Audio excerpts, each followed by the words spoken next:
All right, guys, I get asked what kind of workouts I do. Number one, I don't do a lot of workouts, but when I do the movements that will allow me to be more active in some of the farm work I want to do and the recreational activities. So we've got basically the economy ultimate sandbag, and I've got a water bladder in here, but it's not about the slosh factor for me. It's just a portable piece of weight that I can use that's about a 16 to 20K kettlebell equivalent for some of the moves I want to do. One of the things that I think we often do is we warm up, but we don't dump tone. So we've got a lot of people who are on the foam roll way too long because they make tone in the day, but they don't dump it when they work out. I get this pendulum effect going with the bag, and I'm sort of swinging in a V, if you will. But look what I'm doing with my body to just allow the turn to happen. I'm not muscling the bag, I'm letting the bag make me have my own axis. Switch hands, and I can go this way. Now, there's going to be a completely different rotation when I put both hands on it. Notice what I've got to do to keep my back organized here. I've got to use my legs and bend my knees. But one-handed, check that side.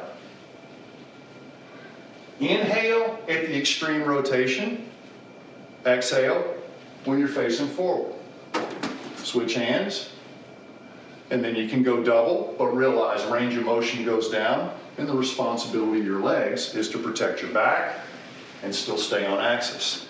Now, the kettlebell windmill is an amazing move, but one of the best ways you can do it safely and get organized first is what Pavel showed us at the RKC, where you simply are going down to get a kettlebell instead of putting a kettlebell up.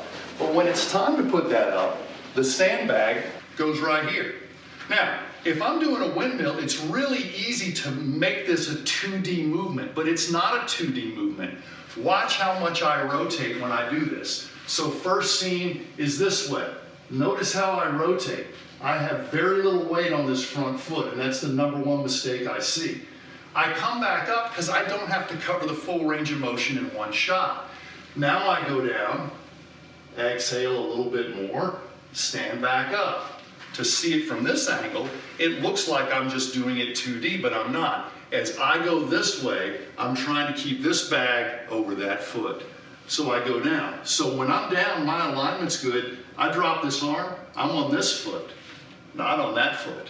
So I'm back in here. I'm using a deadlift and an arm bar at the same time. You gotta do it on both sides because it's gonna feel different. One hip may be stiffer, but one T-spine may be tighter in the other direction. Elbows locked out, the water bag does not hurt the wrist, and most people don't shift weight to the back foot or rotate near enough.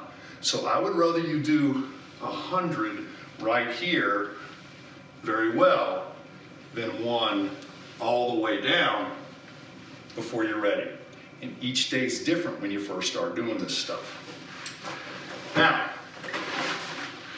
for shoulder extension, it's a stretch we often do, but there's no stability move to help us with that. And we don't get in enough range of motion to do that unless we're in sort of an arms behind us position. So I can use my squat and shoulder extension together with a very light bag just to get that bag over my head. Doesn't take a lot of shoulder extension to be right here, and it doesn't weigh a whole lot, but as I drop into my squat, my arms actually have to extend more.